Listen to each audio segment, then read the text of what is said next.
Assalamualaikum warahmatullahi wabarakatuh. Salam sejahtera untuk kita semua. Bagaimana kabarnya hari ini? Saya yakin Anda semua dalam keadaan sehat walafiat. Saya Siddiq Awaludin, selaku tim mata kuliah keperawatan bencana. Hari ini kita akan belajar bersama-sama tentang topik yang sangat penting untuk mata kuliah keperawatan bencana, yaitu penanganan pasca bencana. Saya yakin kalau topik tentang bencana Anda semua sudah paham semuanya, karena memang kita negara yang hampir semua jenis bencana itu ada dan konsep bencana sudah dijelaskan pada topik sebelumnya. Sehingga pada hari ini kita akan fokus pada penanganan pasca bencana.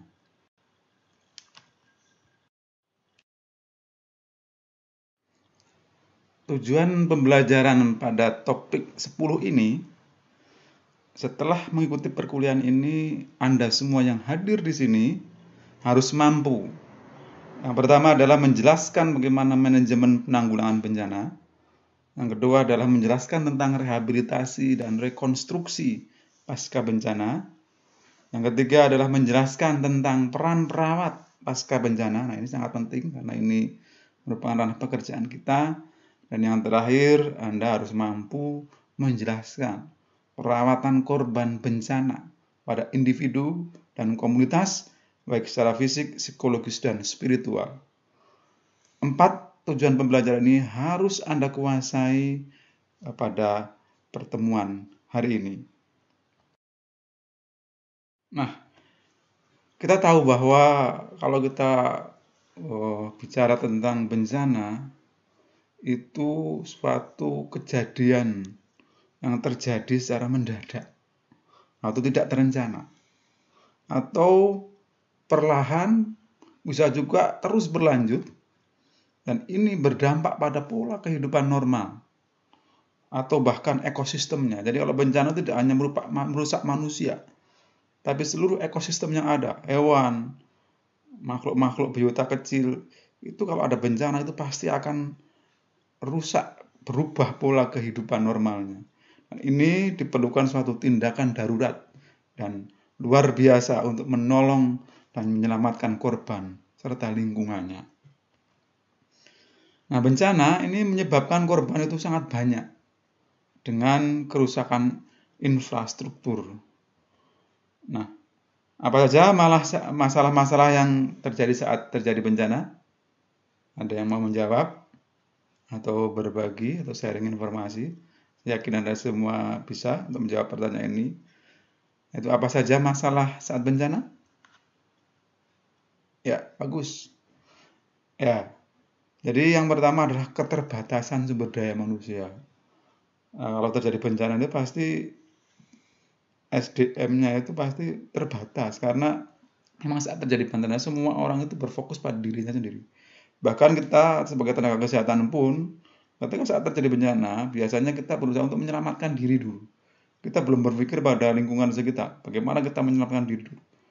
Sehingga pada saat itu terbatas, walaupun ada, tapi terbatas perannya di sini. Kemudian terkait dengan korban, ini pasti juga jumlahnya berkurang, menjadi menambah keterbatasan sumber daya. Dan tenaga yang ada itu umumnya hanya mempunyai tugas lain, ya, karena tugasnya ini tidak berfokus pada profesinya. Biasanya melakukan pekerjaan yang memang harus dikerjakan terlebih dahulu, bukan sesuai pada profesinya biasanya. Kemudian keterbatasan peralatan, ya, karena alat yang ada itu kemungkinan rusak, atau memang karena penggunanya sangat banyak sehingga menjadi itu terbatas. Karena semua orang itu membutuhkan peralatan yang sama. Nah, sehingga menjadi terbatas. Kemudian pusat pelayanan tidak disiapkan untuk jumlah korban yang besar. Nah, karena tadi bencana yang sifatnya mendadak dan tidak rencana, kalau itu sifatnya besar, biasanya semua unit pelayanan, tempat unit pelayanan kesehatan itu belum siap. Kalaupun semua rumah sakit sudah sekarang ada namanya disaster plan, tapi biasanya tetap masih pasti ada kekurangannya, karena kita belum bisa memprediksi bencana apa yang terjadi. Sehingga keterbatasan dan kekurangan maksud pelayanan kesehatan pun pasti ada. Kemudian sistem kesehatan belum disiapkan secara khusus untuk menghadapi bencana. Ya, walaupun tadi dijelaskan bahwa sebuah rumah sakitnya disaster plan, tetapi ya karena bencana tidak mendadak tadi ya, sehingga sistem bagaimana pelaksanaan yang secara spesifik itu biasanya belum disiapkan. Kalau mungkin sistem atau alur itu mungkin ada, tetapi ketika terjadi bencana karena tidak mendadak ya, sistemnya itu belum ready. Beda kalau ada tanda-tanda yang secara spesifik, wah besok akan terjadi bencana, ini sudah siap dulu. Tapi kan nggak tahu kapan itu bencana terjadi, sehingga ini belum disiapkan. Saya yakin Anda semua kalau melihat gambar ini mungkin sudah dijelaskan pada topik-topik sebelumnya bahwa kalau kita bicara tentang bencana itu dibagi menjadi 3 tahapan atau 3 fase, yaitu pra bencana, tanggap darurat atau fase impact namanya, dan juga fase pasca bencana. Nah, untuk tahap pra bencana dan tanggap darurat ini sudah dijelaskan pada topik sebelumnya. Nah, kita akan fokus pada pasca bencana.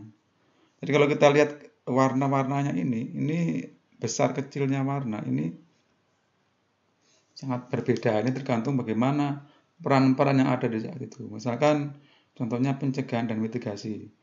Ini kalau di awal ini memang sangat penting. Ini dia bekerja kalau pencegahan di awal bencana. Tapi ketika dia tanggap darurat menjadi sangat kecil perannya saat itu. Nah, ketika pasca bencana ini menjadi penting juga karena bencana itu bisa terjadi berlanjut, maka konsep pencegahan dan mitigasi ini harus kita lakukan terus-menerus.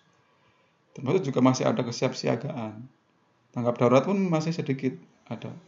Nah, yang paling dominan saat terjadi pasca bencana itu adalah pemulihan, recovery. Termasuk juga ada nanti rekonstruksi. Nah, ini kejadian ini berlaku terus sesuai dengan tahapan waktu. Nanti kita akan bahas secara detail di sini.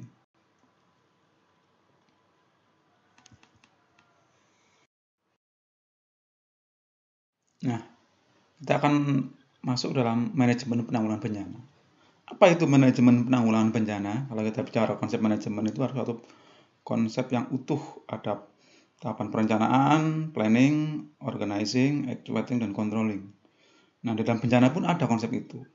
Nah, manajemen penanggulangan bencana itu secara definitif dijelaskan bahwa merupakan suatu pengelolaan penggunaan sumber daya yang ada untuk menghadapi suatu ancaman bencana dengan melakukan sebuah perencanaan, penyiapan, pelaksanaan, pemantauan, dan evaluasi di setiap tahapan penanggulangan bencana yang terdiri dari pra, saat, dan pasca bencana. Ini adalah konsep manajemen penanggulangan bencana. Jadi ini sebuah konsep yang utuh, sehingga nanti harapannya ada tujuan yang ditetapkan itu menjadi tercapai kalau dengan sebuah manajemen. Kalau nggak ada manajemen nanti bisa di dalam penanggulangan bencana ini tidak terarah biasanya. Maka konsep manajemen ini sangat diperlukan dan ini sangat hal yang penting. Nah, bagaimana sifat manajemen bencana itu? Yang pertama adalah nyawa dan kesehatan masyarakat itu merupakan masalah utama. Ya, pasti dalam bencana itu korban itu pasti ada, walaupun itu tergantung sifatnya. Sifat bencana besar, ya korbannya banyak. Ya, ini nyawa dan kesehatan itu menjadi suatu masalah yang utama. Ini harus menjadi perhatian penuh. Kemudian waktu untuk bereaksi itu yang sangat singkat. Jadi fase-fase tadi itu bisa sangat singkat. Pada fase impact saat kejadian bencana. Sehingga ini butuh satu keterampilan dan teknik yang sangat penting, ya harus betul-betul dikuasai. Karena kalau sudah lewat dan tidak teratasi, biasanya dampak selanjutnya itu dalam proses bencana itu menjadi lebih berat. Kemudian risiko dan konsekuensi kesalahan atau penundaan keputusan dapat berakibat fatal. Jadi kalau ada salah sedikit pasti berdampak pada tahapan berikutnya. Apalagi ditunda, penundaan dalam hal keputusan, nggak ada pengambilan keputusan, maka dampaknya menjadi sangat fatal di fase-fase berikutnya. Bisa korban, bisa kerusakan yang sangat parah. Nah, dampak-dampak sosial ekonomi itu juga ikut berakibat di sini, ya. Kemudian situasi dan kondisi yang tidak pasti. apakah ini bencana akan terlanjut, ya, korbannya akan bertambah banyak, kita nggak tahu. Apakah nanti ada bencana susulan? Ya. Nah, ini nggak pasti biasanya, nggak bisa diprediksi. Kemudian petugas mengalami stres yang tinggi, ya, karena dikatakan bencana itu kalau segala sesuatu itu di luar normal, dan kalau berfokus pada petugas kesehatan itu, permasalahan itu melebihi kemampuan petugas kesehatan, sehingga menjadi stres yang sangat tinggi. Ini masalah psikologi sendiri bagi petugas kesehatan, ya. Stres, bahkan ada yang depresi, bahkan sampai kelelahan fisik dan psikologis. Nah, ini yang dialami oleh petugas kesehatan saat terjadi bencana. Baik itu bencana manusia atau bencana karena alam, ya. Kemudian informasi ini bisa berubah-ubah, ya, karena sesuatu yang tidak pasti, maka informasi terus akan berkembang terus.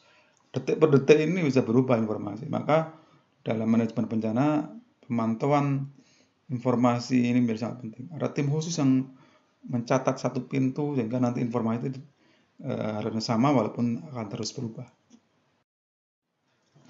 Nah, ini siklus penanggulangan bencana berkaitan dengan fase kejadian bencana. Jadi kalau kita lihat tadi sudah kita jelaskan bagaimana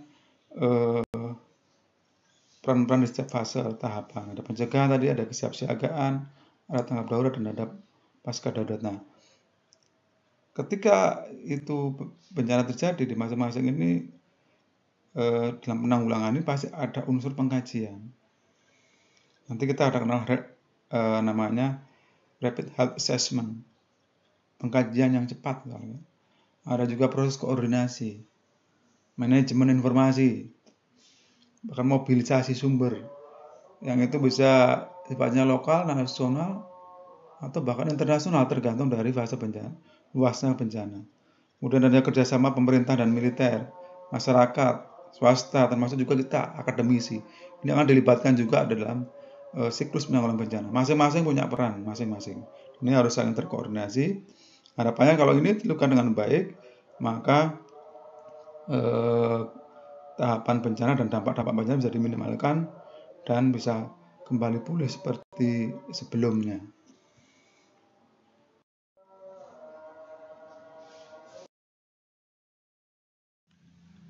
Nah, kita lanjutkan sekarang ke pilar penyelenggaraan penanggulangan bencana. Dalam penyelenggara penanggulangan bencana ini, pemerintah tidak sendiri, tapi ada 3 pilar yang harus saling bekerja sama. Dalam hal ini pemerintah bekerja sama dengan masyarakat sipil dan juga dengan lembaga usaha. Pemerintah di dalam penyelenggaraan penanggulangan bencana sebagai pengatur dan juga regulator yang membuat aturan bagaimana teknis dan juga memimpin di dalam penanggulangan bencana. Kemudian masyarakat sipil ini sebagai pelaksana di dalam pengatasan masalah bencana, karena masyarakat yang terdampak dan juga nanti juga ikut mengatasi masalah tersebut. Dan yang ketiga juga lembaga usaha, itu badan-badan usaha dalam hal ini. Ya, mereka memberikan suatu bentuk partisipasi, misalkan berupa kegiatan CSR, yaitu misalkan corporate social responsibility, misalkan dalam bentuk bantuan keuangan atau termasuk tenaga ahli yang diturunkan ketika ada bencana, dan ini berusaha untuk bersama-sama membantu mengatasi masalah bencana yang terjadi.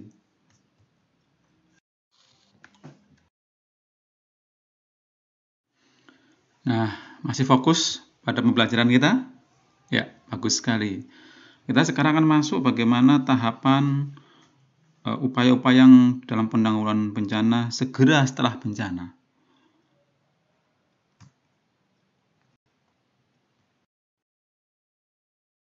Ketika ada bencana, maka tahap awal yang harus dilakukan dalam tim penanggulangan bencana, termasuk juga perawat, ini adanya koordinasi penanganan bencana. Koordinasi penanganan bencana itu apa? Yaitu segala bentuk komunikasi. Nah, memang komunikasi ini menjadi penghalang ketika ada bencana, karena biasanya sarana komunikasinya ikut rusak, ya. Tetapi ada bentuk-bentuk yang bisa dimodifikasi. Ya, misalkan yang tidak terganggu, misalkan jaringan penggunaan HT ya. HT ini bisa dipakai, atau juga bisa dengan komunikasi yang lain yang tradisional yang bisa dipakai masyarakat, misalkan dengan membunyikan alat komunikasi yang ada, misalnya kentongan dan lain sebagainya, juga bentuk komunikasi. Nah, kemudian komunikasi itu bisa dilakukan secara internal, misalkan masyarakat sendiri di awal, kemudian juga termasuk setiap komponen yang ada dalam timnya itu bisa komunikasi internal, dan juga nanti segera eksternal antar anggota tim. Nah, ini bisa dilakukan. Nah, tujuannya apa? Yaitu untuk mendukung kegiatan penanganan bencana. Ya, karena dengan adanya komunikasi nanti terjadilah koordinasi, sehingga nanti dalam pelaksanaan jadi terarah dan teratur. Nah, koordinasi ini dilakukan dalam setiap tahapan pada tanggap darurat. Nah, fase impact ini supaya terjadi koordinasi di tahapan-tahapan pelaksanaan. Adanya asesmen, nah di dalam bencana pun ada asesmen atau pengkajian. Nah, pengkajian dalam keadaan segera pasca bencana ini adalah keadaan dilakukan dalam setiap tahapan di dalam tanggap darurat bencana. Nah, pada tahap awal ini tindakan perlu dilakukan asesmen yang cepat, ya. Jadi di dalam ini cepat, tidak harus detail. Kalau cepat karena kita harus menyisir dulu semua informasi yang ada. Selanjutnya baru setelah terpetakan, baru nanti dilanjutkan dengan asesmen detail. Setelah didapatkan data dari hasil asesmen, maka data itu dikumpulkan menjadi sebuah informasi, diolah, baru kita lakukan rencana operasi. Nah, dan biasanya disebut Service Delivery Plan, yaitu perencanaan operasi yang akan dilakukan. Nah, ini merupakan sebuah perencanaan yang dibuat berdasarkan hasil asesmen yang ada dan merupakan perwujud dari action plan. Jadi kalau misalkan tadi sudah didapatkan data, misalkan di sini terdapat lapangan, di sini ada tenaga kesehatan berapa orang, di sini ada sumber air bersih, di sini jalannya terputus. Nah, maka ini dengan data-data ini bisa dilakukan suatu perencanaan ya, untuk melakukan tindakan bencana. Kemudian ada tahapan relief. Relief di sini berupa pendistribusian bantuan kepada korban. Ini berdasarkan hasil asesmen. Nah, memang kalau pendistribusian ini juga ketika ada bencana ini menjadi suatu hal yang perlu pemikiran yang serius, karena biasanya kalau kita di dalam mendistribusikan bantuan ini, karena biasanya sarana transportasinya terganggu, nah harus dengan modifikasi tertentu. Karena biasanya berdasarkan pengalaman, kalau kita mendistribusikan barang, semua barang itu numpuk di depan, sedangkan yang paling ujung ini tidak kebagian.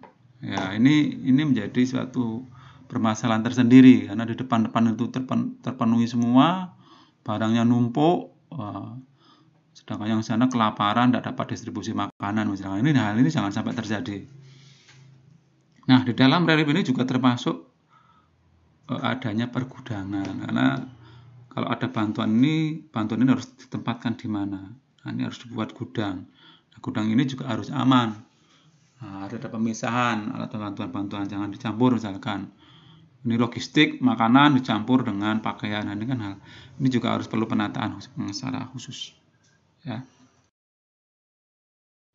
Nah, relief tadi atau bantuan darurat tadi ini merupakan upaya memberikan bantuan berkaitan dengan pemenuhan kebutuhan dasar. Nah, dalam segera saat bencana ini kebutuhan dasar ini yang harus segera dipenuhi. Apa saja kebutuhan dasar? Yang meliputi pangan, makanan ini menjadi penting, sandang, pakaian, karena ketika bencana itu biasanya makanan itu sudah tidak ada, semua pakaian itu juga sudah hilang.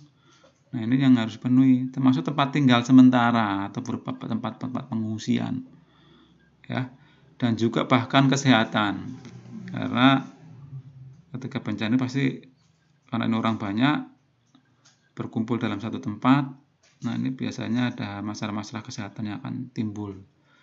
Dan juga yang tidak kalah penting adalah sanitasi. Bagaimana menjamin itu kebersihan di saat orang banyak. Bagaimana membangun tempat MCK yang adanya air bersih yang terjangkau. Nah, ini menjadi suatu bentuk bantuan darurat yang harus diberikan saat segera terjadi bencana. Setelah adanya relief di dalam manajemen penanggulangan bencana ini, di dalam tahapan-tahapan akhir itu juga ada monitoring. Tadi bentuk intervensi-intervensi yang sudah kita lakukan, bantuan-bantuan yang sudah diberikan, ini harus selalu dievaluasi, harus selalu dimonitor. Sudah sampai ke sasaran atau belum? Jangan sampai bantuan ini menumpuk, kemudian tidak terdistribusi, di sana malah terjadi kalau makan itu bisa basi dan lain sebagainya. Nah, ini jangan sampai. Sementara di sana paling ujung itu membutuhkan. Nah, ini upaya-upaya ini perlu dipantau atau dimonitor, bahkan juga dievaluasi. Nah, monitoring dan evaluasi ini merupakan metode untuk memantau kegiatan. Ya, dalam hal ini adalah kegiatan distribusi bantuan dan yang terpenting adalah keseluruhan proses dari tanggap darurat. Nah, ini setelah adanya perencanaan, ada kriteria yang sudah ditetapkan, baru dievaluasi sejauh mana upaya yang sudah dilakukan ini mencapai dari target-target yang sudah ditetapkan sebelumnya di dalam fase perencanaan tadi. Ya. Nah, kita lanjutkan. Sekarang bagaimana prinsip penanganan bencana. Prinsip yang utama dalam hal ini adalah harus safety, aman. Kita sebagai tim penanggulangan bencana pun harus betul-betul ketika kita memberikan bantuan harus pastikan keadaan aman. Setelah aman baru kita bisa masuk ke lokasi sehingga nanti tindakan yang dilakukan itu bisa aman dan tidak ada gangguan-gangguan yang mengancam pada tim pelaksana bencana. Nah, prinsip penanganan yang lain adalah yang pertama adalah do no further harm. Apa itu? Do no further harm? Ya, jadi ketika kita memberikan penanganan, segera setelah bencana, misalkan ada korban yang terluka, maka prinsip kita ketika menolong adalah tidak menambah cedera yang berlebih akibat tindakan kita. Misalkan kita sebagai perawat, ketika ada korban bencana, misalkan karena bencana gempa, ada korban misalkan tertimpa atap, ya, atau tertimpa benda keras yang lainnya, misalkan sehingga kita lihat ada cedera, misalkan di leher, ada tulang belakang. Nah, ketika kita salah mengangkat, tidak menggunakan teknik yang sesuai, maka bisa menimbulkan cedera. Nah, ini bisa fatal. Maka prinsip do no further harm ini menjadi sangat penting. Kemudian safety diri saat respon ke lokasi. Makanya sebelum kita datang, kita harus membawa alat-alat pelindung diri yang bisa kita bawa sesuai dengan jenis bencana yang terjadi. Ya, kalau misalkan bencananya banjir, nah kita juga harus membawa alat pelindung diri. Ya, kalau seperti misalkan rompi, ya, pelampung dan lain sebagainya. Kalau itu misalkan bencananya kebakaran yang luas, nah kita juga harus bawa masker sendiri karena di dalam kondisi bencana ini orang berfokus pada penolong pun berfokus pada diri sendiri juga pasiennya. Biasanya ini menjadi kendala, maka tim bencana pun harus menyiapkan dan juga harus safety diri. Nah, dalam safety diri ini perhatikan tanda-tanda pengaman, misalkan kalau ada sirine, ini juga harus diperhatikan. Persiapan kendaraannya, parkir misalkan harus 15-30 meter dari lokasi bencana supaya cari tempat yang aman kalau nanti takutnya ada bencana susulan yang tidak diharapkan. Safety diri di tempat kejadian. Jadi kalau Anda misalkan sebagai relawan, kalau ingin membantu ini usahakan jangan sendiri. ya, minimal berdua ya, supaya nanti kalau ada bisa saling membantu. Kemudian terus selalu berkoordinasi dengan tim yang lain. Kemudian juga harus safety ketika mengangkat pasien. Kita juga menggunakan alat pelindung diri.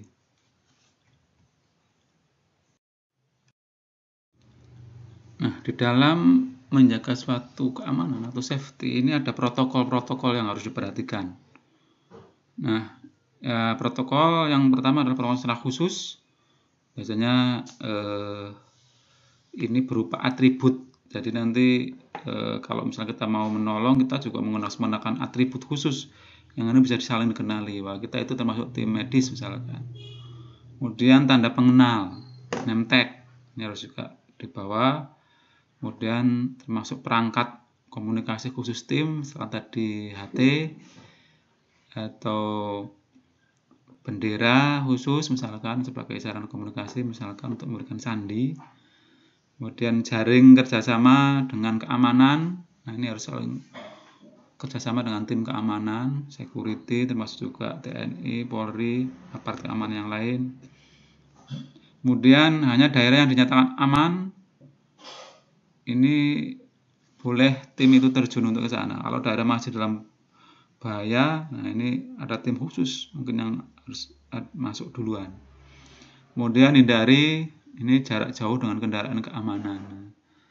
Kita harus bisa memonitor juga kendaraan keamanan. Kalau misalkan ada bahaya susulan, ini kita bisa cepat untuk menuju ke suatu kendaraan yang aman sehingga bisa menghindari bahaya susulan tersebut. Kemudian pakai kendaraan kesehatan yang ada atau PMI ini bisa digunakan ya. Kemudian secara umum ini adanya koordinasi dengan instansi setempat ya, tetap bahwa kita datang sebagai tim medis, bahkan tim perawat datang ini harus ada laporan dulu, melapor diri bahwa kita perawat dari mana, nanti akan diarahkan oleh tim area kerja kita di mana. Ini harus saling koordinasi. Kemudian komunikasi, edukasi dan informasi atau komunikasi informasi dan edukasi ini bersifat netral. Jadi tidak ada unsur-unsur tertentu yang membawa bendera kita misalkan. Kalau ada unsur kepentingan misalkan, nah ini dan jadi tidak netral. Nah, dalam kita harus netral, dalam kita prinsip kita adalah tulus untuk membantu, tidak ada unsur-unsur kepentingan yang lain. Kemudian siapkan jalur penyelamat. Nah, ini kalau di kondisi awal. Jadi buat jalur yang diberi tanda bahwa nanti kalau ada bahaya susulan harus lari kemana, ya, titik kumpulnya di mana. Nah, ini harus dibuat. Usahakan juga logistik yang cukup. Dalam bencana kita juga harus membawa logistik masing-masing. Nah,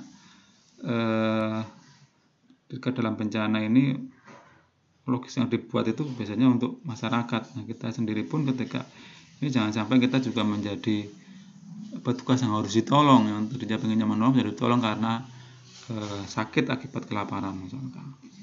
Nah, kita juga harus tahu kriteria kapan harus lari. Nah, ini harus ada tanda-tanda khusus, harus diperhatikan ya, harus tanggap. Nah, berikutnya kita akan bahas tentang Rapid Health Assessment atau RHA. Ini menjadi tugas yang sangat penting di awal karena ini membantu di dalam perencanaan penanggulangan bencana. Apa itu Rapid Health Assessment?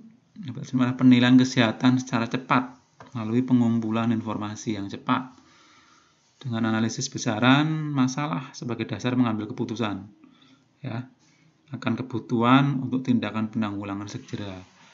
Ya, jadi mengkaji itu menjadi sebuah titik penentu tindakan kita itu akan tepat atau tidak. Ini berdasarkan hasil pengkajian. Ya, kalau pengkajiannya tidak tepat, maka nanti perencanaan penanggulangan bencana menjadi tidak akurat, ya, sehingga masalah bencana ini bisa memanjang, tidak bisa diatasi dengan cara optimal. Nah, apa tujuan rapid health assessment? Yang pertama adalah penilaian cepat sesaat setelah kejadian untuk mengukur suatu besaran permasalahan. Jadi begitu ada bencana, maka kita nilai, kita kaji ya, seberapa luaskah masalah ini, levelnya, level misalnya tempat kecamatan, kabupaten kah, atau bahkan tempat pusat kah. Ya. Kemudian hasilnya ini berbentuk rekomendasi untuk keputusan penanggulangan selanjutnya. Muncul setelah dikaji, muncul rekomendasi-rekomendasi yang harus dilakukan sesuai dengan yang harus dilakukan pada tim, ya. Kemudian RHA ini juga menilai jenis bencana, lokasi, penduduk yang terkena, dampak yang telah atau akan terjadi, ya, sampai kerusakan sarana, sumber daya, termasuk juga kemampuan respon setempat. Ya, ini harus dilaporkan, harus dinilai ya oleh tim yang melakukan rapid health assessment. Nah, ruang lingkup dari RHA ini biasanya meliputi ada pengkajian medis yang berfokus pada pasien, baik pasien itu individu maupun kelompok di masyarakat, dan juga termasuk epidemiologis, bagaimana kemungkinan masalah kesehatan yang akan timbul setelah bencana, dan juga termasuk lingkungan. Nah, lingkungan ini lingkungan yang sifatnya bisa mendukung terhadap pengatasan bencana, atau bahkan lingkungan yang bisa mengganggu terhadap proses penanggulangan bencana. Nah, ini semua harus bisa didapatkan oleh tim rapid health assessment. Nah, metode di dalam RHA yang pertama adalah pengumpulan data, ini berupa wawancara dan observasi langsung. Jadi tim ini datang mengobservasi, menanya, wawancara, data-data secara subjektif dan objektif ini bisa dikumpulkan. Kemudian baru dalam analisis RHA, ini diarahkan pada faktor risiko, penduduk yang berisiko. Kan banyak ya, kelompok-kelompok berisiko yang ada di masyarakat, misalkan anak-anak kecil, lansia, ya, misalkan juga ibu hamil. Ini adalah penduduk-penduduk yang berisiko. Nah, ini nanti penata laksanaan yang khusus, ya. Ada orang yang mengalami gangguan jiwa, nah ini juga menjadi kelompok berisiko yang ada di masyarakat, nanti harus diidentifikasi. Nah, situasi penyakit ya, yang ada, misalkan adakah di daerah tersebut yang sifatnya epidemi, ya, ini harus dicek. Daerah tersebut misalkan daerahnya epidemi malaria, misalkan, nah ini harus diidentifikasi. Termasuk juga budaya lokal. Nah, ini budaya lokal ini sangat penting karena terkadang dengan adanya budaya lokal ini ada hal-hal tertentu yang menjadi penyulit ketika melakukan intervensi. Makanya kita sebagai tim harus mampu mengenal budaya lokal tersebut, sehingga nanti dengan kita mengenal adanya budaya lokal, maka kita bisa beradaptasi sehingga masalah-masalah yang sifatnya berkaitan dengan budaya lokal ini bisa teratasi dengan baik tanpa adanya hambatan-hambatan yang berarti. Kemudian juga adanya potensi sumber daya lokal. Nah, ini harus bisa teridentifikasi. Misalkan di suatu wilayah tersebut punya berapa lapangan, punya berapa bidan, punya berapa gedung yang luas, misalkan sebagai untuk tempat pengungsian. Nah, ini juga harus bisa terkaji. Nah, dengan adanya tadi, dengan analisis ini harapannya supaya bisa diperoleh suatu gambaran yang terkait. Nah, sehingga ini menjadi dampak awal ketika kita menentukan sebuah perencanaan. Nah, gambaran apa yang diharapkan dari RHA? Ini yang pertama adalah luasnya lokasi. Jadi luasnya lokasi bencana ini harus tergambar. Apakah itu levelnya kelurahan, RT, RW, atau bahkan sampai beberapa desa, bahkan kecamatan. Nah, ini harus gambaran ini harus didapatkan. Kemudian hubungan transportasi dan komunikasi, kelancaran evakuasi, ya kalau jalan-jalannya terputus juga harus dilaporkan. Adakah jalan alternatif? Ini yang harus juga dilaporkan. Tempat rujukan. Nah, di daerah tersebut adakah rumah sakit? Seberapa jaraknya? Ya, tipe rumah sakit yang terdekat untuk melakukan rujukan, misalkan kalau ada korban. Dan juga termasuk pertolongan. Pertolongan misalkan yang sifatnya membutuhkan peralatan yang advance. Ya, ini juga harus bisa diidentifikasi. Dan juga termasuk pelayanan kesehatan yang lain. Kemudian yang kedua adalah gambaran dampak kesehatan atau epidemiologi. Nah, ini karena biasanya kalau ada bencana ini tidak ada masalah-masalah lain pun juga akan mengikuti, tidak dari masalah akibat dari bencananya itu. Misalkan masalah kesehatan, ya, masalah penyakit yang timbul akibat dari bencana. Misalkan kalau bencananya banjir mungkin biasa muncul diare, ya, kemudian penyakit akibat nyamuk misalkan malaria. Nah, ini penyakit-penyakit ini timbul setelah adanya bencana. Dan ini harus bisa digambarkan. Kemudian potensi sarana, potensi daerah yang terdekat, potensi sumber daya setempat, dan bantuan apa yang memungkinkan ada. Masuk juga potensi sumber air dan sanitasi. Nah, ini penting, ya, air bersih dan sanitasi. Kalau ini tidak dikelola dengan baik, ini juga nantinya bisa menjadi sumber masalah, terutama masalah kesehatan, kalau tidak tersedia air bersih dan juga sanitasi yang baik. Dan juga termasuk hal yang penting, yaitu logistik. Ya, makanan, ini menjadi hal yang sangat penting. Ya, yang ada dan juga diperlukan. Ya, ini harus terinformasi di dalam RHA. Ya.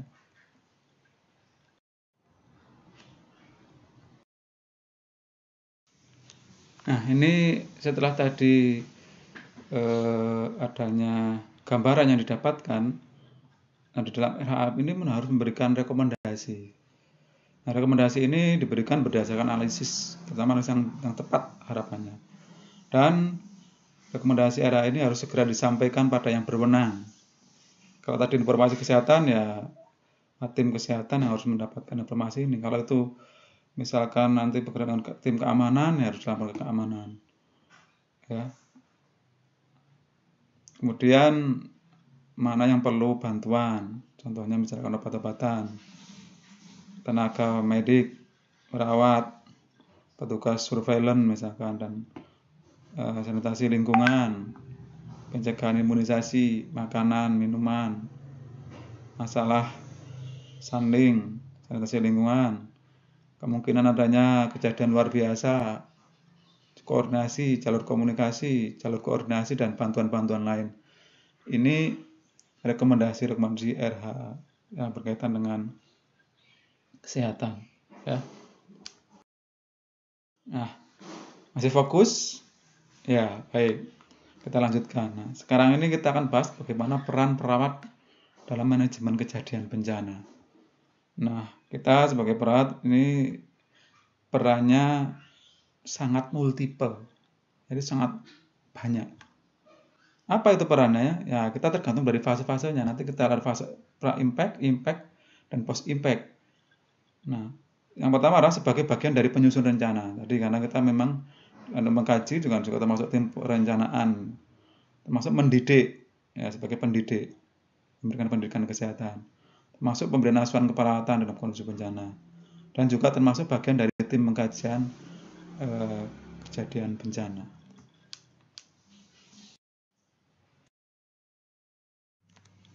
Nah, kita lanjutkan adalah peran perawat dalam pencegahan primer. Ini tindakan yang dilakukan segera setelah ada bencana. Jadi perannya kalau kita lihat ada cukup banyak. Jadi yang pertama adalah mengenali instruksi atau perintah ancaman dari bahaya. Ya, jadi kalau ada bencana, kalau kita mendengar instruksi kita harus mengenali. Jadi di dalam koordinasi di awal itu memang harus sudah melapor diri, kemudian harus tahu bagaimana kalau ada instruksi, termasuk sandi-sandi yang harus misalkan jika ada, kalau itu ada ancaman biaya harus dikenali. Kemudian mengidentifikasi kebutuhan-kebutuhan saat fase emergensi. Nah, ini karena kebutuhan menjadi sangat penting, maka harus mampu mengidentifikasi baik kebutuhan itu untuk korban dan juga termasuk kebutuhan untuk diri ketika di fase emergensi. Kemudian melatih penanganan pertama korban bencana. Jadi diharapkan selain memberikan pertolongan juga ikut melatih dalam waktu singkat dan cepat. Ini juga melatih penanganan pertamanya, bagaimana pertolongan awal, misalnya termasuk dilakukan pada orang awam, teknik mengangkat, teknik menyelamatkan diri. Nah, ini harus diberikan. Kemudian berkoordinasi berbagai dinas pemerintahan, termasuk organisasi juga, organisasi lingkungan, Palang Merah Nasional, maupun lembaga-lembaga kemasyarakatan dalam memberikan penyuluhan dan simulasi persiapan menghadapi ancaman bencana kepada masyarakat. Dan juga termasuk pendidikan kesehatan. Nah, pendidikan kesehatan ini diarahkan kepada usaha pertolongan diri sendiri. Ini pada masyarakat tersebut, ini bagaimana menyelamatkan diri, ini penting. Kemudian pelatihan pertolongan pertama pada keluarga. Nah, dalam keluarganya itu sendiri seperti apa, siapa yang akan menolong, ini juga harus dilatih. Kemudian memberikan beberapa alamat dan nomor telepon darurat seperti dinas kebakaran, rumah sakit, dan ambulan. Termasuk juga memberikan informasi tentang perlengkapan yang dapat dibawa ketika terjadi bencana. Dan juga memberikan informasi tempat-tempat alternatif penampungan, termasuk juga posko-posko bencana. Nah, ini peran-peran ini harapannya dilakukan di dalam pencegahan primer saat terjadi bencana. Nah, sekarang kita akan lihat bagaimana peran-peran dalam keadaan emergensi atau impact phase impact ya. Jadi biasanya ketika dalam fase bencana, ini pertolongan pertama pada korban bencana ya, yang dilakukan tepat setelah keadaan stabil. Jadi begitu ada bencana, lihat stabil, nah segera kita pertolongan. Ini dalam keadaan fase impact. Setelah bencana mulai stabil, maka masing-masing bidang tim survei mulai melakukan pengkajian cepat. Nah, sebagai tim pengkajian tadi rapid health assessment terhadap kerusakan-kerusakan. Begitu juga perawat sebagai bagian dari tim kesehatan, perawat yang harus melakukan pengkajian secara cepat untuk memutuskan tindakan pertolongan pertama. Nah, ada saat di mana seleksi pasien untuk penanganan emergensi, yaitu tindakannya namanya triase. Nah, triase ini triase primary triase yang dilakukan untuk memilah korban mana yang harus mendapatkan pertolongan terlebih dahulu, mana yang harus dimobilisasi terlebih dahulu, mana yang harus dipindahkan dari tempat yang berbahaya menjadi tempat aman terlebih dahulu. Nah, ini nanti akan dibahas secara spesifik di topik triase. Kemudian ini peran-peran di dalam posko pengungsian dan posko bencana. Nah, setelah semua korban yang dalam keadaan aman, ya tidak perlu pelaksanaan yang keadaan darurat atau emergensi, maka biasanya ditampung di dalam posko pengungsian. Dan di dalam posko ini perawat berperan satu, misalkan memfasilitasi jadwal kunjungan konsultasi medis ya. Harus dipantau dulu keadaan status kesehatannya. Juga menerima konsultasi, ada permasalahan kesehatan, dan termasuk mengecek kesehatan sehari-hari. Kemudian tetap menyusun rencana prioritas asuhan keperawatan harian. Nah, perlu dibuat asuhan keperawatan harian. Termasuk juga merencanakan dan memfasilitasi bagaimana transfer pasien yang memerlukan untuk penanganan kesehatan di rumah sakit. Nah, selama pengungsian mungkin pada timbul masalah kesehatan, apabila tidak bisa diatasi, maka juga perlu ditransfer ke pusat pelayanan kesehatan yang lebih tinggi, ke rumah sakit misalkan. Kemudian mengevaluasi kebutuhan kesehatan harian, memeriksa dan mengatur persediaan obat, termasuk juga makanan bayi, termasuk peralatan kesehatan yang ada, dan membantu penanganan dan penempatan pasien dengan penyakit menular.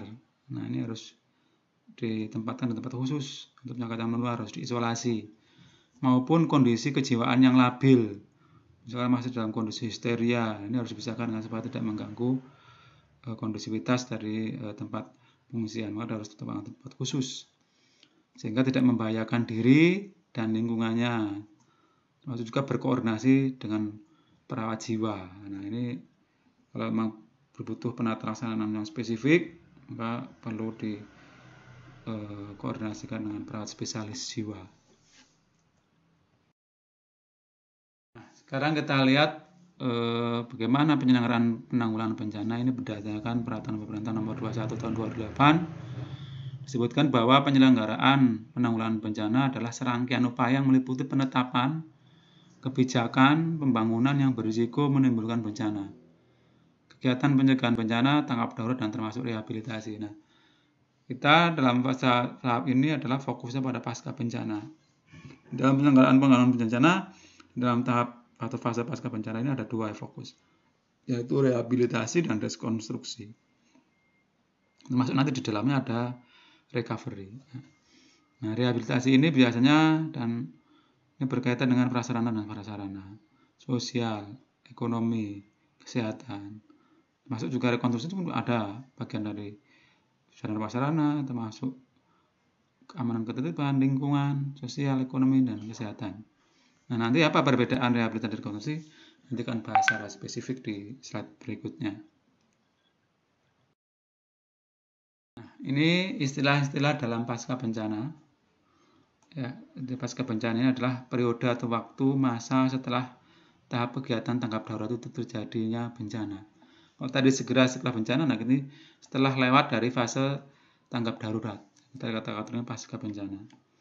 Nah, penanggulangan bencana ini merupakan segala upaya dan kegiatan yang dilakukan meliputi kegiatan pencegahan. Jadi masih ada di dalam penanggulangan bencana, masih ada pencegahan, ada pasca bencana, yaitu ada mitigasi juga masih ada, seperti tadi gambar di awal kita jelaskan. Ada kesiapsiagaan, ya, pada saat sebelum terjadinya bencana serta penyelamatan pada terjadinya bencana. Ada rehabilitasi dan rekonstruksi setelah terjadinya bencana. Ini penanggulangan bencana. Nah, penanganan pasca bencana ini adalah segala upaya dan kegiatan perbaikan fisik maupun non-fisik yang dilakukan setelah terjadinya bencana atau masa tanggap darurat. Ini meliputi ada rehabilitasi dan rekonstruksi, baik sarana termasuk juga prasarana, fasilitas umum yang rusak akibat bencana dalam upaya pemulihan kehidupan masyarakat. Nah, ini pengertian penanganan pasca bencana. Di dalam penanggulangan bencana pasca bencana, ini juga kita kenal dari referensi lain, ada namanya disaster recovery. Nah, disaster recovery ini periode di mana yang diarahkan untuk mengembalikan masyarakat seperti keadaan sebelum bencana. Ini ada proses yang sangat panjang, tergantung dari level bencananya. Nah, idealnya fase pemulihan ini dimulai segera mungkin dan biasanya ada sedikit tumpang tindih dengan fase relief. Ya, tadi fase relief ini termasuk penyaluran bantuan tadi ya. Nah, tujuan dari fase ini adalah mengembalikan masyarakat kondisi normal secara cepat jika memungkinkan ya. Di dalamnya ada memulihkan perekonomian dan perdagangan, membuka sekolah, mengembalikan pola kehidupan masyarakat seperti semula. Ini tugas seluruh elemen ya untuk mewujudkan situasi yang kembali seperti semula sebelum terjadinya bencana. Ini kita lihat perbedaan antara rehabilitasi dan rekonstruksi. Jadi kalau rehabilitasi adalah segala upaya perbaikan untuk mengembalikan fungsi secara minimal sarana ya, prasarana, fasilitas umum yang rusak akibat bencana. Jadi seminimal itu berjalan dulu, itu namanya rehabilitasi. Sedangkan rekonstruksi adalah segala upaya pembangunan kembali. Ini suatu panjang ini, secara terencana, terpadu, dan terkendali. Baik itu sarana, prasarana, dan fasilitas umum yang rusak akibat bencana dengan dukungan pendanaan pembangunan yang berkesinambungan. Jadi proses rekonstruksi ini prosesnya lebih panjang daripada rehabilitasi. Kalau rehabilitasi ini minimal sarananya harus ada, sarana prasarana, supaya proses kehidupan ini bisa berjalan dengan normal, walaupun belum normal, tapi bisa berjalan dengan baik, tidak ada kendala-kendala yang sangat berarti, ya.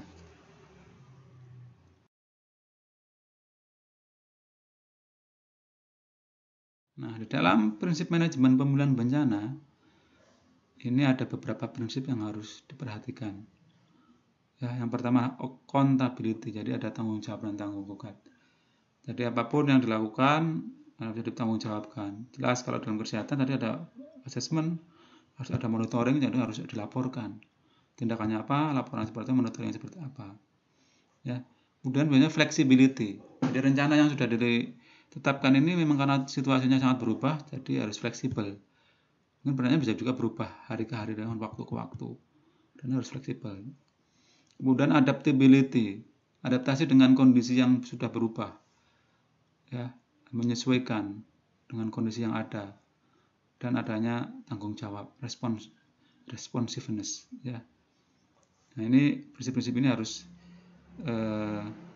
diperhatikan ketika melakukan pemulihan bencana. Dalam pemulihan bencana juga ini merupakan hak kewajiban dan juga tanggung jawab untuk semua orang yang terlibat tentunya.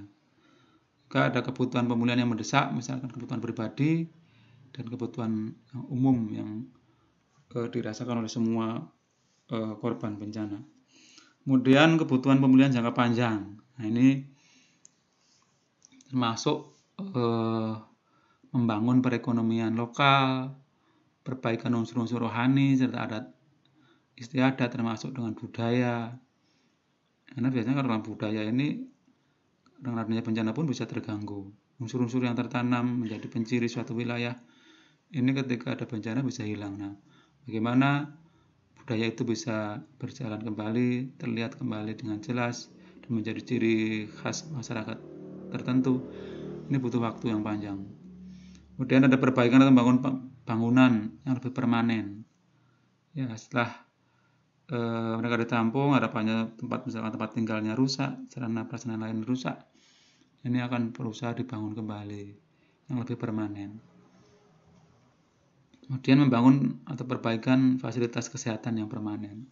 Kalau sarana prasarana kesehatan tadinya rusak, misalnya puskesmas ya, atau rumah sakit rusak, nah ini mulai dibangun kembali ya secara permanen.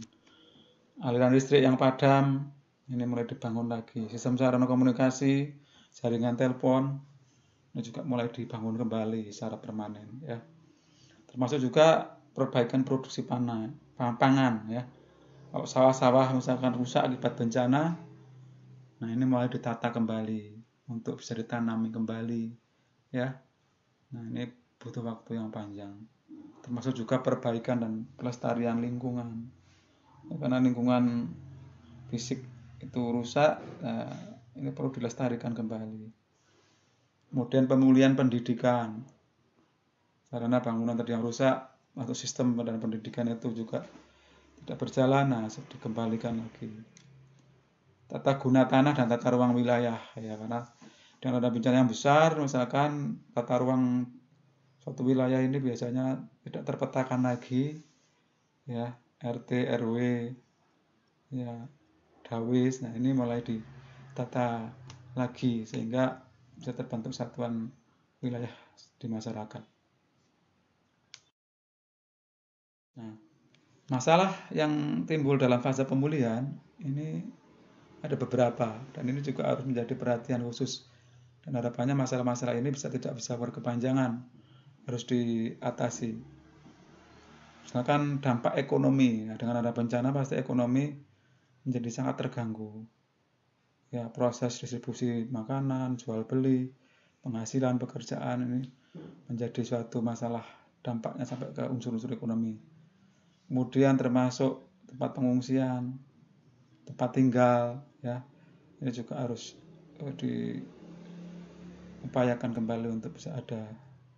Bagaimana restorasi dari pelayanan lokal seperti layanan kesehatan, pelayanan masyarakat, ini harus dipulihkan kembali. Sarana komunikasi, unsur-unsur yang terkait dengan fire treatment, masalah psikis, ya, takutan, masalah kecemasan ini harus juga diatasi, termasuk adanya donasi atau bantuan, dan bagaimana manajemen relawan, ya karena biasanya kalau ada bencana relawan itu sangat berdatangan, dan kalau tidak ada manajemen yang baik maka penata laksanaan jadi tumpang tindih, tidak terkoordinasi.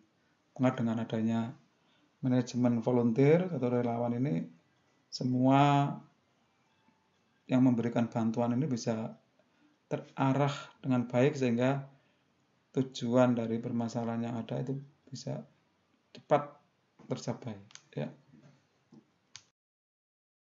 Kita lihat bagaimana health recovery atau pemulihan sarana prasarana kesehatan. Nah, ketika ada bencana kita sudah dijelaskan tadi bahwa sarana dan prasarana kesehatan pun rusak. Nah, saat fase recovery itu dipulihkan kembali, termasuk juga dipelihara, ya, diadakan, dibangun kembali sarana-sarana kesehatan. Termasuk juga mencegah penyakit, juga mengontrol penyakit. Karena biasanya kalau setelah terjadi bencana, dengan adanya pengungsian, ekosistem berubah, ini pasti bisa timbul penyakit sebagai akibat dari bencana. Nah, ini harus dicegah supaya tidak timbul. Nah, contoh akibat kelangkaan air bersih muncul diare.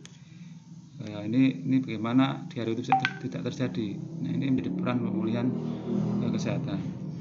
Termasuk bagaimana pendidikan kesehatan, membangun komunikasi, ya, termasuk juga komunikasi pada kelompok-kelompok yang berisiko ini juga perlu teknik tersendiri, ya, gimana memberikan pendidikan kesehatan setiap waktu, ya, sesuai dengan hasil pengkajian dan sesuai dengan kebutuhan masyarakat itu apa.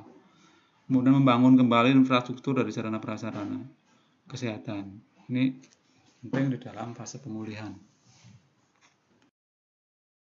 Nah, bagaimana peran-peran dalam fase pemulihan? Ini yang pertama healthcare provider sebagai pemberi pelayanan kesehatan. Nah, karena peran ini peran utama perawat, jadi terus-menerus di setiap tahapan itu ada, termasuk masa pemulihan.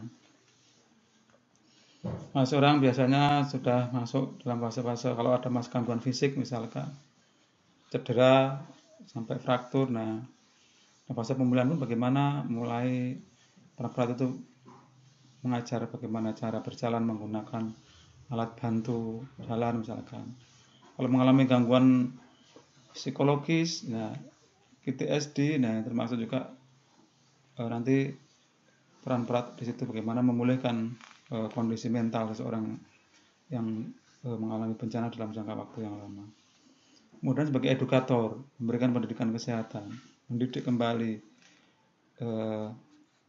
bagaimana untuk kembali masyarakat itu berfungsi di masyarakat setelah terjadi bencana. Kemudian berkolaborasi atau kolaborator dengan unit-unit lain untuk memulihkan bencana.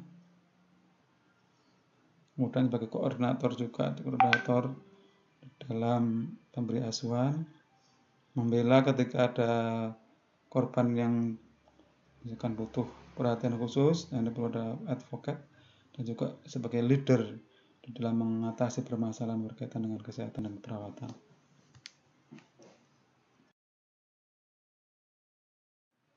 Apa peran perawat pada korban? Ini spesifik pada korban segera setelah bencana. Nah, di sini adalah mengobati luka ringan secara efektif dengan melakukan teknik pertolongan pertama. Kalau perlu dia BHD, ya BHD, bantuan hidup dasar harus kita berikan. Kita misalnya mengontrol perdarahan, mengobati shock, akibat perdarahan yang banyak jadinya shock, kemudian stabilisasi dari fraktur atau patah tulang. Ini juga kita lakukan dari pada fase-fase segera setelah bencana. Kemudian melakukan pertolongan bantuan hidup dasar atau BHD tadi, seperti manajemen perdarahan eksternal, mengamankan pernafasan, jalan nafas, lakukan teknik yang sesuai dalam penanganan yang cedera. Ini pasti sudah dilatih, ya. Kemudian mempunyai keterampilan pertolongan pertama, seperti membersihkan jalan nafas, baik menggunakan alat atau manual, ya, bisa dengan memiringkan, dengan finger swab. Nah, ini juga termasuk membersihkan jalan nafas. Melakukan resusitasi, memberikan bantuan nafas, baik itu mouth to mouth atau mouth to barrier. Kalau mouth to mouth ini biasanya harus diperhatikan betul. Ini biasanya jarang kita lakukan, tapi mouth to barrier atau mouth to mask dengan masker ini bisa kita lakukan. Melakukan CPR atau resusitasi jantung paru, ya, ini juga bisa dilakukan kalau ada pasien yang mengalami henti jantung. Dan mengobati shock, ya, memberikan posisi shock juga termasuk. Ini tindakan yang sederhana tapi penting. Dan juga mengendalikan perdarahan. Membuka saluran udara secepat mungkin dengan membuka jalan nafas. Cek adanya obstruksi jalan nafas atau tidak. Biasanya kalau ada obstruksi itu biasanya ada sumbatan parsial, biasanya akan timbul bunyi nafas. Baik itu mungkin kalau orang yang mengalami penurunan kesadaran bisa suara snoring, ya. Kalau ada darah atau cairan misalnya gargling, atau bisa juga karena stridor, ya, ini juga bisa kalau bencananya bisa bencana kebakaran, ya. Jika perlu saluran udara yang harus dibuka, ya kita berikan bantuan pembukaan jalan nafas, bisa tanpa alat, misalkan dengan melakukan posisi, bisa head-till ini kalau kita curigai ada trauma, atau bisa juga kalau nggak ada trauma ya head-till chin lift, tengadahkan kepala dan topang dagu. Kemudian mengalokasikan pertolongan pertama pada korban dengan perdarahan.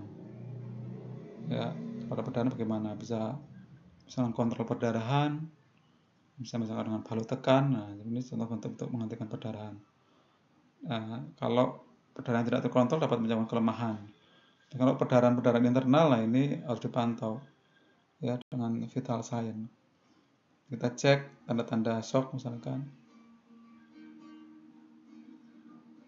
Nah, ini kalau shock ini bisa menyebabkan korban meninggal.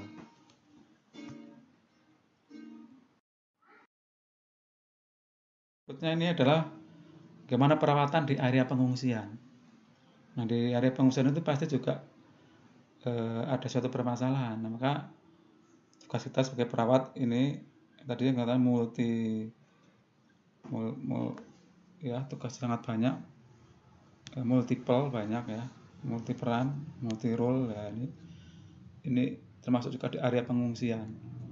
Di sana apa yang kita lakukan biasanya memfasilitasi jadwal kunjungan, konsultasi medis dan cek sehari-hari, menyusun rencana prioritas, merencanakan dan fasilitasi transfer pasien, memerlukan penanganan, misalkan penanganan ke rumah sakit, kita rujuk ke rumah sakit, mengevaluasi kebutuhan keseharian, memeriksa dan mengatur persediaan obat, terutama pada kelompok berisiko. Ya. Ini tadi sudah kita bahas di awal, ya, juga membantu penanganan dan penempatan pasien dengan penyakit menular. Ya, ini tadi sudah kita jelaskan di awal. Termasuk juga yang ada gangguan jiwa.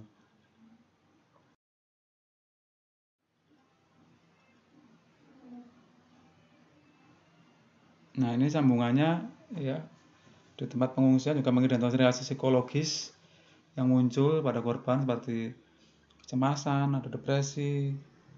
Ya, kalau depresi ini ada tanda-tanda misalnya sering menangis atau bahkan mengisolasi diri, menarik diri, atau maupun reaksi yang psikosomatik, hilang nafsu makan, gangguan tidur, insomnia, fatigue, mual muntah, dan kelemahan otot.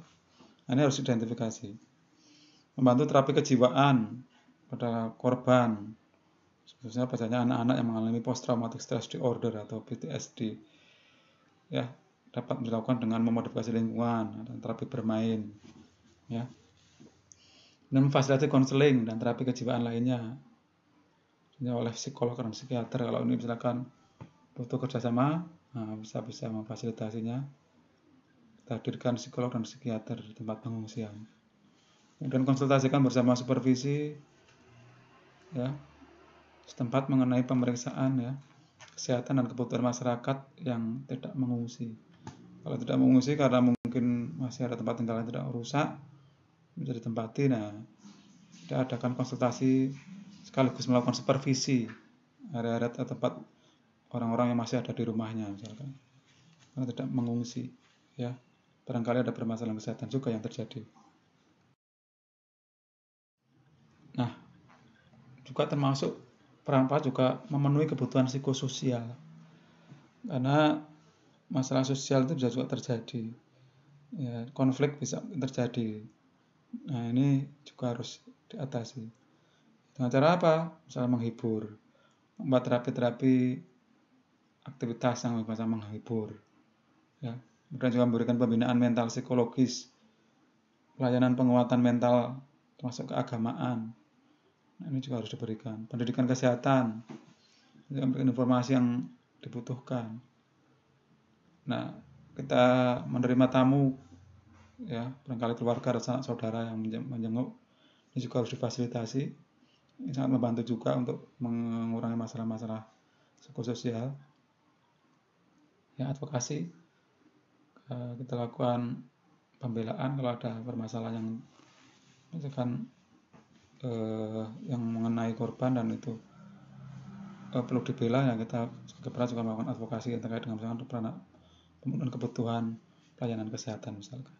Kemudian fasilitasi kegiatan-kegiatan yang bermanfaat, ya, untuk mengatasi masalah psikososial. Nah, kemudian perawatan jangka panjang atau post impact, ini tadi bahkan di slide-slide sebelumnya sudah dijelaskan bahwa dalam penanganan bencana itu sangat panjang. Nah, di sini apa yang harus kita lakukan? Biasanya membantu masyarakat untuk kembali pada kehidupan normal melalui proses konsultasi atau edukasi. Nah, ini biasanya terus-menerus, ya. Kemudian juga membantu memulihkan kondisi fisik yang memerlukan penyembuhan jangka yang lama untuk normal kembali, bahkan terdapat keadaan di mana kejahatan itu terjadi.